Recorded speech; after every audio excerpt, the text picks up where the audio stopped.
Well, the Red Sox season finally has a little bit of life as the Sox just completed a four-game sweep against the New York Yankees. And joining us now is MassLive's Red Sox beat reporter Chris Cotillo. And Chris, thanks so much for joining us. What a wild one last night. And I want to start off with the theme coming off this weekend for this club. And you wrote a piece today that was titled "Red Sox have best momentum of season after wild win, but does it matter?" So let's start there. What's your analysis of where this team is at after this four-game sweep? Yeah, I mean, in that story, I wrote that it's a chip in the proverbial ice block, and I think that's the reality of it. It's the best series they've had of the year. It's the most alive Fenway has been. It is the most complete four-game stretch. I mean, that's evident in the fact they hadn't won four games in a row before this. They hadn't swept the Yankees in a four-game series since the magical 2018 season. So there's a lot of things to be excited by. But there's also other ways to look at it. And in fairness, like the Saturday win, their third in a row at the midway point, put them on pace for a 70-win season. And they still remain, more than a dozen-ish games back of first place in the East. And the playoff odds, according to Fangraphs, are still around 16, 17%. There's still a ton of teams ahead of them in the American League wild card. So it was, for the Red Sox, very fun. Obviously, the games were entertaining. You had, two guys flirt with a no-hitter for a little while, and then Gray do it deep last night. Very dramatic win. But I think when you just look at, even after four really good wins against the Yankees, against your rival, the mountain is still a steep one.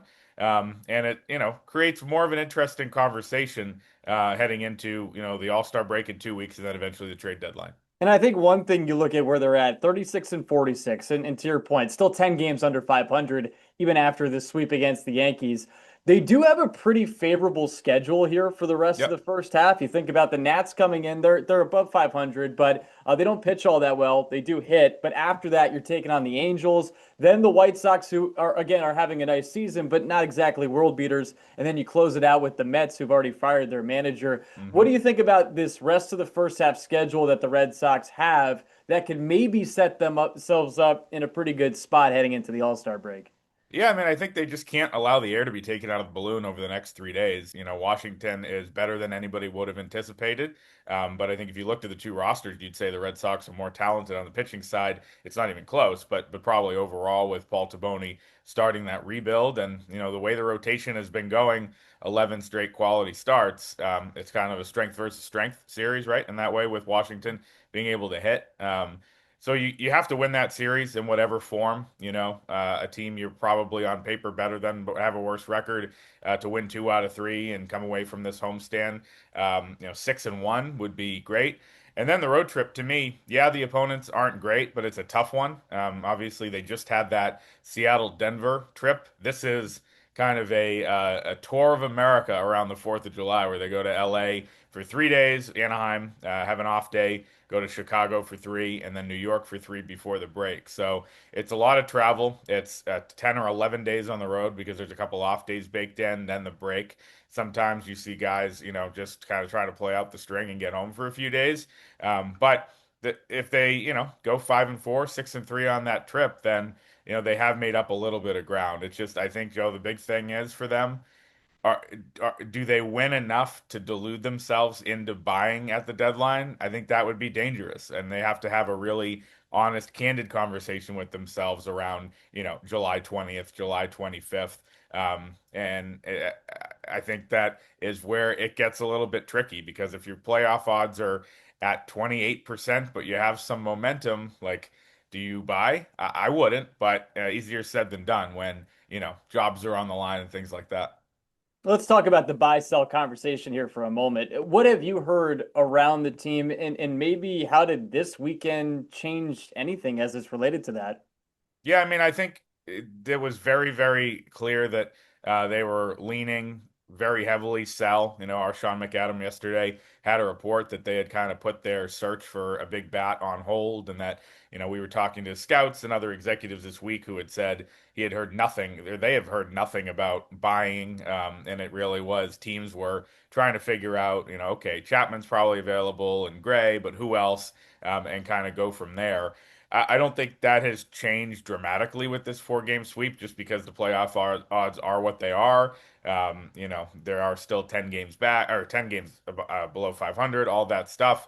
But you look at it the other way. Let's say they had gotten swept by the Yankees, and we'd be having a conversation about, is Craig Breslow employed on July 1st, and are they going to start selling early? Like, are they going to start trading, the Chapmans and Grays of the world now or on July 5th or July 10th, just to get ahead of it a little bit? So they've kind of, I guess, staved off that eventuality almost. But if they, these 12 games before the break, if they go 10-2 and, come out with a long homestand after the break and look good, then maybe things could change. So no decision yet. The Red Sox are big on, we don't have to make a decision until we have to make a decision.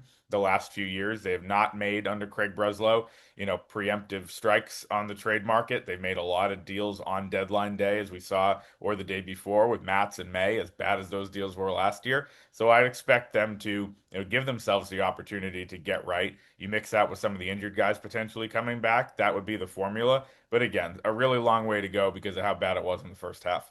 Without a doubt. And I think that's what made this past series against the Yankees so shocking, that they come off a series against the Rockies in which they Yep. lose 2 out of 3 and then ultimately sweep New York, who at the time was the best team in the American League. But Chris, you had a chance to be in the clubhouse after that win yesterday, that wild win. Jaron Durant hits the walk-off single.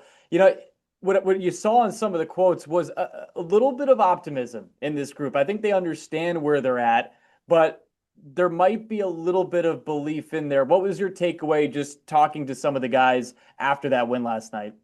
Yeah, I mean, I think the takeaway is that as long as they have the starting pitching they've been getting, and it's a really high bar because it's been excellent day in and day out for like 2 weeks, they're going to have a chance to be in or win games. And if you think about it, Gray is an all-star candidate. Ranger Suarez should be too. Tolley now has the body of work where he could be in that conversation.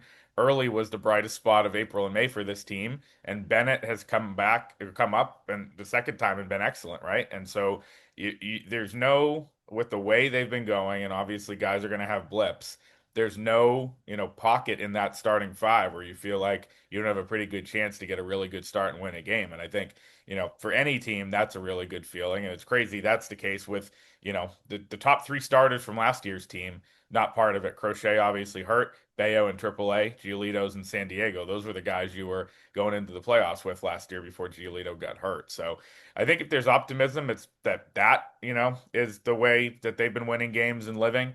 Obviously, one of those guys could get hurt. Obviously, one of those guys, especially one of the rookies, could struggle. But this quality start streak is a big story. It's the longest since 1988, and it's really given them a chance to win day in and day out. The bullpen has blown a few of those. There have been a couple ones where they've gotten a quality start and haven't hit, but they got four really, really good outings over the weekend. I think they feel if they can keep that going into and through the break, they're going to have a chance to win a lot of games. And that's the silver lining in all of this, is that the rotation ERA as a group is a little skewed because of a couple like that Crochet outing in Minnesota and Bayo and the openers that they had, who all had horrible outings. But if you look at what the five guys I mentioned have done, it's about an A plus, considering expectations for all of them and everything heading into the year. And you think about the last 3 starters in that series too, all Yep. with no hit bids into at least the middle innings, and then Sonny Gray takes it into the eighth inning. But to your point, a 1.51 ERA over these last 11 starts, all quality starts. I just want to end on this, Chris. You mentioned Garrett Crochet's name. This team is still without their most important pitcher and arguably their most important hitter in Roman Right. Anthony. How much is this team's destiny ultimately relying upon those guys somehow finding a way to come back as soon as possible? Yeah, I mean, honestly, they have to be somewhat in it, before those guys come back, because it's not imminent at all. I mean, the two of them are combined, Anthony's been throwing right along and doing fielding drills and all that. He's not doing any swinging. That's going to take a while to ramp up. And Crochet is not yet, restarted throwing a baseball. And with the way these progressions work, it'll be like Crochet, okay, he, played catch 15 tosses and then down a day, and then they get up to 25, and then you have to do bullpens and live BPs and rehab games. That's not a 2 week thing. That's not a 3 week thing. That's like a 4 or 5 week miniature spring training buildup. He already tried to start it and had to shut it down. And with Anthony, it's not going to be, all right, he's swinging off a tee and now he's in a game. It's going to be tee work and then flips and then light machine and then the traject machine and then, maybe faces live pitching. Maybe we get Crochet versus Anthony in before a game at Fenway in August. And then it's such a long process once they restart those baseball activities, and they haven't. So it's on the Red Sox to stay afloat until then. I'd add Trevor Story to that bucket too. He's actually, believe it or not, like if you were to look at the timelines right now, Story seems to be ahead of Anthony and Crochet just based on the progress he's made. There's some other guys too. Patrick Sandoval, we saw Romy Gonzalez get activated yesterday, Giovanni Moran and Nick Sogard. Some of these guys are starting to get healthy, but it really, in the meantime, especially with Meyer out and Connor Falefa and all these new things that have popped up, it's going to be on the Anthony Sieglers and Changs of the world to, help this team stay afloat. And that's not a place they expected to be. It's worked over these 4 days. And then, if they're at 500-ish, still a huge mountain to climb, 10 back, and Anthony and Crochet come back in August, then, maybe it could be a fun 2 months, but they're a long way away from that. How about last night with Chad Tracy joking after the game about how all you guys had to rewrite your stories after what happened in Yeah. the 10th inning? What was that like for you to see that all unfold? Yeah, as I told you before you started rolling, we have, it's me, McAdam, and Chris Smith who cover the Sox for us, and both of them had well-deserved days off. Tonight's one for me, so I was there alone, and so a lot going on, and so with everything in the system, I had the correct real headline, but our social headline uh, was something like Red Sox. In dramatic fashion, Red Sox have best win of season, column, blow game in brutal fashion. So that ran for like, 20 seconds at the beginning because, you're just going so fast and, writing different versions. And we went in there post game. Chad Tracy said something like Jizo Whiz, which he's much too young to say. And then said, "Boy, is that something?" And I said, I mean, you didn't have to write it. That's worse." And he said, "Actually, you probably guys had to delete and restart and delete and we're lucky we don't have print deadlines, so it's kind of evergreen. But I know the Herald and Globe guys were up against it late last night, especially on a Sunday. So it is what it is. Big J journalism, Joe. Yeah, listen, it's a wild game, and it's the type of game that makes anybody invested in this sport, makes us thrilled to be able to do something like this. Chris, appreciate the time as always. Great coverage on Mass Live, and thanks for taking some time to chat. Of course, happy to do it.